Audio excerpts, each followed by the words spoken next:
Hello అందరికీ. ఈరోజైతే మనం నెల్లూరు చేపల పులుసు అయితే చేసుకుందాము. ఫస్ట్ బాండీ పెట్టి దాంట్లో నూనె అయితే పోయాలి. నూనె వేడెక్కిన తర్వాత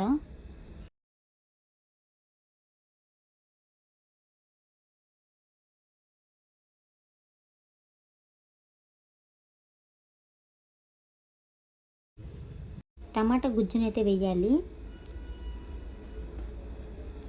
ఒకసారి అంతా మిక్స్ అయ్యేటట్టుగా కలిపి కొంచెం పచ్చివాసన పోయేంత వరకు ఉంచాలి అలానే సిమ్లో.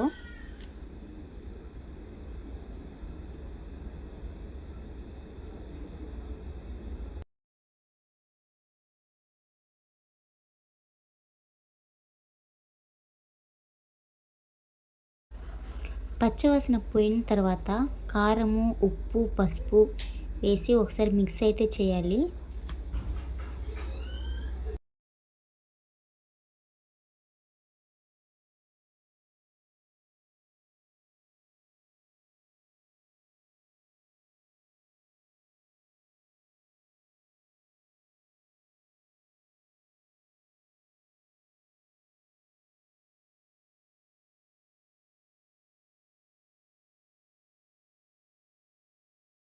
పచ్చివాసన పోయేంత వరకు మిక్స్ చేస్తూ ఉండాలి. ఇలాంటి వీడియోలు కావాలనుకుంటున్న వాళ్ళు సబ్స్క్రైబ్.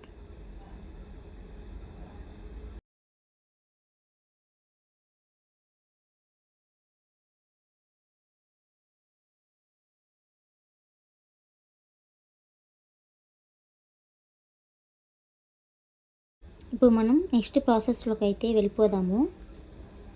ఈ పచ్చివాసన పోయిన తర్వాత మనం కడిగి పెట్టుకున్న ఫిష్ని అయితే దీంట్లో వేయాలి.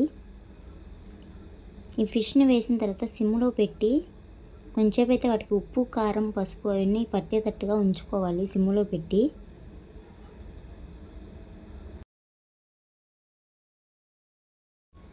ఈ పట్టిన తర్వాత మరోవైపుకి అయితే తిప్పుకోవాలి. తర్వాత చింతపండు గుజ్జును అనేది దాంట్లో పోసుకోవాలి. పోసిన తర్వాత మీకు ఇష్టమైతే దీంట్లో మామిడి దెబ్బలు కూడా వేసుకోవచ్చు, లేదంటే స్కిప్ చేయండి.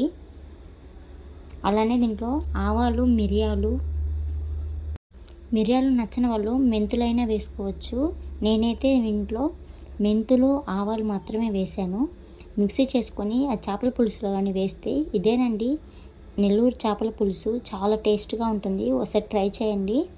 అంతేనండి, నూనె పైకి తేలేంత వరకు ఉంచుకొని తర్వాత ఆఫ్ చేసుకోవడం అండి.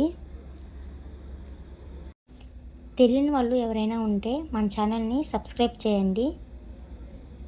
బాయ్. అంతేనండి నెల్లూరు చేపల పులుసు. ఒకసారి ట్రై చేయండి.